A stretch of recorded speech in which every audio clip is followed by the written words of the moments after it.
Ry havana, ampitomboina ho aminareo hatrany ny fahasoavan'i Jesoa Kristy Tompontsika. Amen. Mivavaka isika. Ry Tompo Rainay any an-danitra midera sy mankalasa ary manome voninahitra anao mandrakariva izahay, satria sambatra Tompo, manana ho Andriamanitra Rainay ao amin'i Jesoa Kristy, ilay be fitiavana sy be indrafo ary mandray an-tanana ny fiainanay tsirairay avy isan'andro isan'andro. Misaotra anao izay Tompo amin'izay nataonao taminay, ary mbola misaotra anao koa izahay amin'izay efa ataonao izao sy mbola ataonao koa amin'ny ho avy. Anao ny dera saotra ny aja ary ny voninahitra, amin'ny anaran'i Jesoa. Amen. Anio ry havana dia aka vitsivitsy amin'ny andinin-tsoratra masina voarakitra ao amin'ny bokin'ny Ohabolana, izay nosoratan'i Solomonina mpanjaka, zanaky Davida isika. Ny Ohabolana toko faha 5:10, andininy faha 3:30 dia efa tafiditra tao anatin'ny mofinainantsika, ilay mofinaina miaraka amin'ny sekoly alahady eo anivon'ny folo be FJKM tamin'ny sabotsy faha 14 ny volana Desambra lasa teo. Izany dia mivaky toy izao amin'ny anaran'i Jesoa: ny fahatahorana an'i Jehovah dia fananarana mampahendry, ary ny fanetretena mialoha ny fisandratana. Ohabolana toko faha 10:10, andininy faha 3:30. Eo amin'ny toko manaraka, izany hoe tsy lavitra an'io akory izany, fa ny toko faha 9:10, andininy faha 9:20 dia milaza ny foto-kevitra mbola mikasika an'izany ihany koa ny mpanoratra ny Ohabolana ry havana.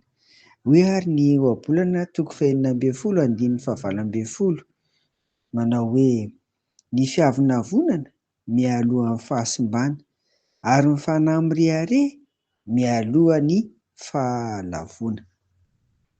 Dia azontsika toizina anie hoe amin'ilay Ohabolana toko faha 10:10, andininy faha 3:30 tapany faharoa teo hoe: andeha verenako, ny fiavonavonana mialoha ny fahasimbana, ary ny fanahy mirehare mialoha ny fahalavona, fa ny fanetretena mialoha ny fisandratana. Mahafinaritra ny miaino an'izany ry havana, ary mahafinaritra ny mandinika an'izany, satria hitantsika fa tena manimba ny fiainana iray manontolo ho an'ny mpino kristianina ny fiavonavonana sy ny firehariana. Ireo dia matetika zavatra roa ihany no isehoany: na io efa toetran'ilay olona, na io mitoky amin'izay ananany izy, izay mety ho betsaka na manan-danja kokoa mihoatra amin'ny nen'ny hafa.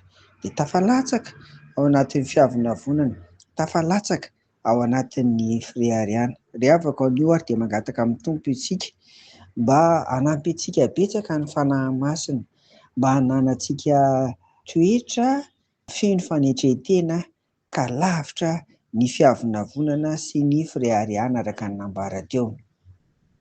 Iny ny fanahy masina hampahery ary hanampy antsika isan'andro hananantsika izany toetra tsara izany.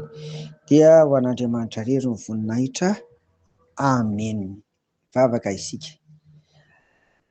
Mamindrafo aminay Tompo, raha miseho teo amin'ny fiainanay ny fiavonavonana sy ny firehariana, fa ankehitriny kosa dia ampio hatrany izay amin'ny alalan'ny fanahy masina mba hanana fanetretena, ary fanetretena tena iainana, amin'ny anaran'i Jesoa. Amen. Ho aminareo hatrany ary ny fiadanan'i Jesoa Kristy Tompontsika. Amen.